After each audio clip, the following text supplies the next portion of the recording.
أعوذ بالله من الشيطان الرجيم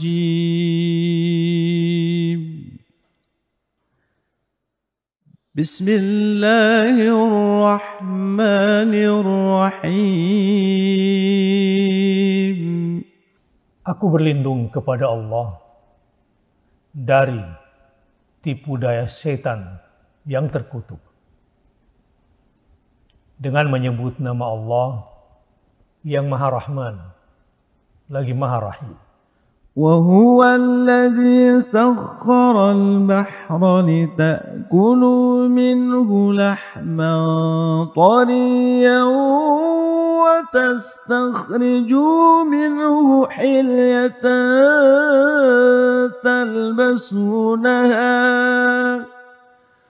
وترى الفلك مواخر فيه ولتبتغوا من فضله ولعلكم تشكرون. An-Nahl ayat 14. Dialah Allah yang memudahkan laut supaya kamu dapat memakan darinya daging yang lembut. Allah mudahkan kamu agar kamu mendapatkan daging hewan, ikan dan sejenisnya yang lembut di lautan itu. Supaya kamu juga mengeluarkan dari laut itu perhiasan yang kamu pakai, semisal mutiara, marjan, dan perhiasan lainnya yang kamu ambil dari laut. Dan kamu lihat kapal berlayar padanya, membelah lautan. Supaya kamu mencari karunia-Nya. Dengan kapal itu, kamu bisa meraup banyak keuntungan dalam perniagaan, baik transportasi maupun sarana angkutan lainnya. Dan supaya kamu berterima kasih kepada Allah Subhanahu wa Ta'ala. Hidayah pada ayat ini adalah bahwa Dialah Allah yang menundukkan laut, airnya beserta semua yang dikandung di dalamnya, yang luasnya bagi Indonesia dan bagi dunia 2/3 dari daratan. Ada banyak nikmat di sana. Untuk satu tujuan, agar kamu bersyukur, pandai berterima kasih kepada Allah yang telah menundukkan semuanya buat kamu. وألقى في الأرض رواسي أن تميد بكم وأنهارا وسبلا لعلكم تهتدون. An-Nahl ayat 15. Dia mengadakan gunung-gunung di bumi supaya bumi tidak menggoncangkan kamu. Allah menakdirkan bumi agar perputarannya tidak menggoncang. Dan dijadikanlah gunung sebagai pasak agar bumi stabil di atas porosnya. Dia mengadakan sungai-sungai. Air sungai bukan cuma bisa kita minum airnya dan untuk pengairan kebun dan sawah kita, tetapi juga menjadi sarana transportasi sungai. Dan jalan-jalan agar kamu mendapat petunjuk jalan. Di atas bumi pun Allah berikan jalan-jalan agar kita bisa berjalan di atasnya dengan mudah.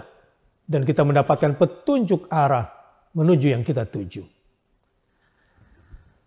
Hidayah dari ayat ini, Allah lah yang membuat kita mudah berjalan di bumi ini. Karena gunungnya tidak goncang, dan ada sarana transportasi juga lewat sungai dan juga transportasi di atas daratan sehingga mudah kita mencapai tujuan kita. وَعَلَامَاتٍ وَبِالنَّجْمِ هُمْ يَهْتَدُونَ. An-Nahl ayat 16. Dia mengadakan tanda-tanda. Di siang hari ada banyak tanda-tanda dan rambu-rambu jalan untuk bisa kita lalui. Dan di malam hari Dengan bintang-bintang itulah mereka mendapat petunjuk jalan. Hidayah dari ayat ini.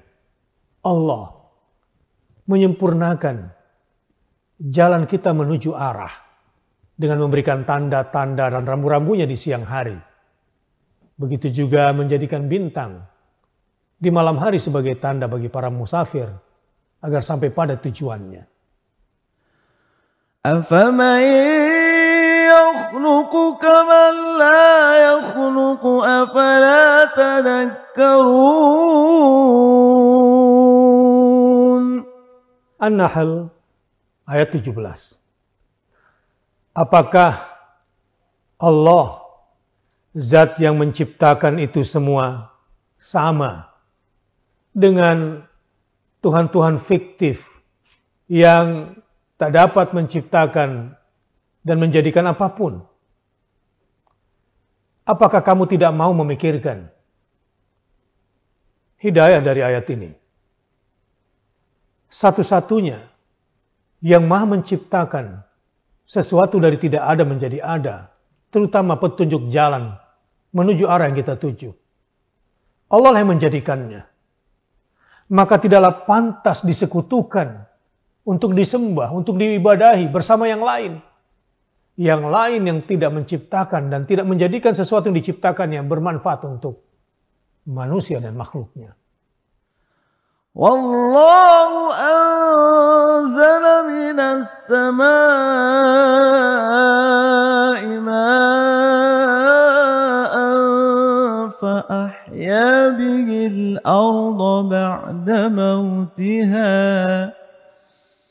Inna fi dzalika laayatan liqaumin yasma'un. An-Nahl ayat 65. Allah menurunkan air dari langit. Dan dengan air itu dia menghidupkan bumi sesudah matinya. Tadinya ini lahan kosong, lahan mati, tandus, kering, kerontang. Kemudian diturunkan hujan menjadi lahan hidup dan hijau, penuh pepohonan, buah-buahan, dan hewan. Sesungguhnya pada yang demikian itu terdapat satu tanda tentang keesaan Allah yang mampu satu-satunya menghidupkan setelah matinya manusia di hari kebangkitan kelak. Dan ini hanya bisa diterima bagi kaum yang mau mendengarkan kebenaran, yang menggunakan pendengarannya. Hidayah pada ayat ini. Allah sebagaimana telah menghidupkan tanah yang mati, kering dan kerontang menjadi subur dan hijau. Semudah itu bagi Allah membangkitkan manusia dari matinya bagi kaum yang mau mendengarkan kebenaran Al-Quran. Wa inna lakum fil an'ami la'ibrah nusqikum mimma fi butunihi min bayni farthin wa damin labanan khalisan sa'igan lisyaribin. An-Nahl ayat 66. Sesungguhnya pada binatang ternak itu terdapat pelajaran bagimu. Unta, sapi, kambing, hewan ternak. Ada pelajaran di situ. Kami memberimu minum dari apa yang ada di dalam perutnya yang keluar di antara kotoran dan darah. Ada kelenjar susu yang keluar di usus besarnya. Banyak kotoran. Dan di antara darah. Yang keluar adalah susu. Yang bersih. Yang mudah bagi orang-orang yang mau meminumnya. Keluar dari tubuh hewan tersebut, hewan ternak tersebut. Susu yang bisa langsung diminum. Tanpa proses yang rumit. dan mudah untuk ditelan di tenggorokan. Hidayah yang bisa kita ambil dari ayat ini adalah Allah memberikan pelajaran lewat hewan-hewan ternak di sekitar kita yang memberikan minuman susu segar yang bisa langsung diminum dan mudah. Dan ini semua adalah rezeki untuk disyukuri. Karena Allah lah yang telah menciptakan semuanya. وَمِن ثَمَرَاتِ النَّخِيلِ وَالْأَعْنَابِ تَتَّخِذُونَ مِنْهُ سَكَرًا وَرِزْقًا حَسَنًا إِنَّ فِي ذَلِكَ لَآيَةً لِقَوْمٍ يَعْقِلُونَ. An-Nahl ayat 67. Dari buah kurma dan anggur, kami menjadikan minuman yang memabukkan dan rezeki yang baik. Sebelum turun ayat pengharaman, orang-orang musyrik menjadikan khamar yang terbuat dari anggur sebagai nikmat yang memabukkan. Tetapi ada orang yang berakal setelah pengharaman, kemudian menjadikan anggur sebagai minuman yang nikmat tanpa memabukkan, lagi lezat. Sesungguhnya pada nikmat-nikmat yang telah Allah bentangkan itu benar-benar terdapat tanda-tanda kekuasaan, keesaan Allah, dan sekaligus menjadi bukti kebenaran bagi yang ingin mendapatkan pelajaran. وَأَوْحَى رَبُّكَ إِلَى النَّحْلِ أَنِ اتَّخِذِي مِنَ الْجِبَالِ بُيُوتًا وَمِنَ الشَّجَرِ وَمِمَّا يَعْرِشُونَ.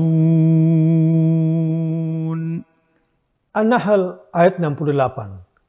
Tuhanmu, wahai Muhammad, mewahyukan atau mengilhamkan kepada lebah, buatlah sarang-sarang di bukit-bukit, di pohon-pohon kayu, dan sebagian dari apa yang mereka jadikan atap, di ruangan-ruangan atau rumah-rumah atau kandang-kandang yang dibuat oleh manusia dan yang dijadikan atap bagi manusia.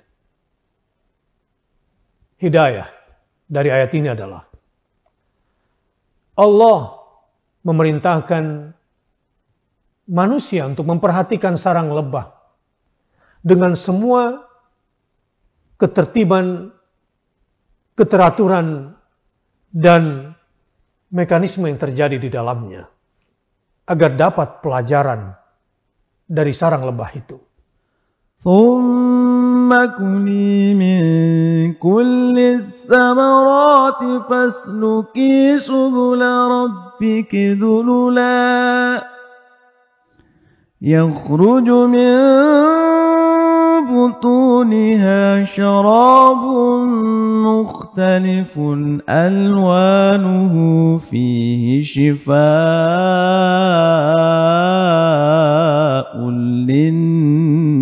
للناس إن في ذلك لآية لقوم يتفكرون.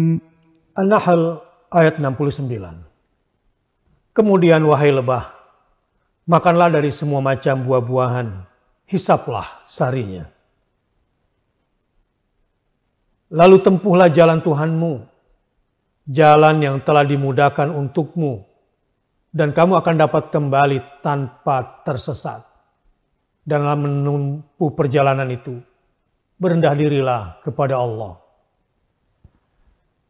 Dari perut lebah itu keluar minuman madu yang bermacam-macam warnanya, putih, kuning, merah, bahkan hitam dan lain-lain.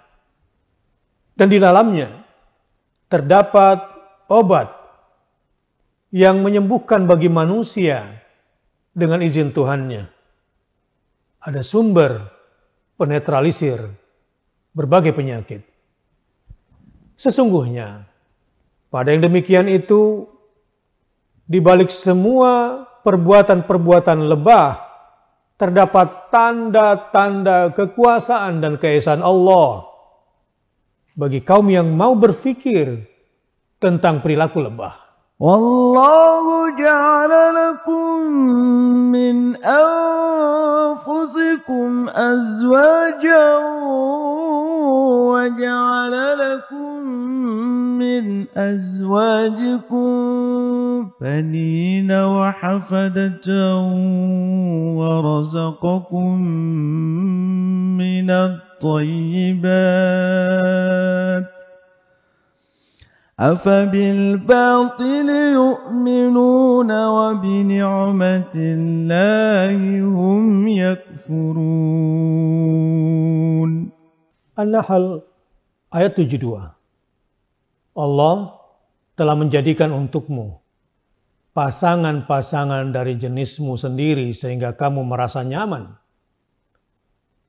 Dan Dia menjadikan dari istri-istrimu itu keturunan anak-anak sampai kepada cucu-cucu. Dan memberimu rezeki dari yang baik-baik. Maka patutkah mereka beriman kepada yang batil, kepada yang salah? Dan patutkah mereka kufur, tidak berterima kasih kepada nikmat Allah dalam bentuk bersyukur dan hanya beribadah kepadanya dengan segala keesaannya? Hidayah dari ayat ini bahwa Allah lah yang satu-satunya pantas untuk disyukuri dalam bentuk mengesakannya dalam peribadatan. Karena Dia yang telah menjadikan pasangan dari jenis manusia. Dan dari pasangan lahir keturunan-keturunan yang membawa kebahagiaan. Jadilah hamba yang pandai bersyukur.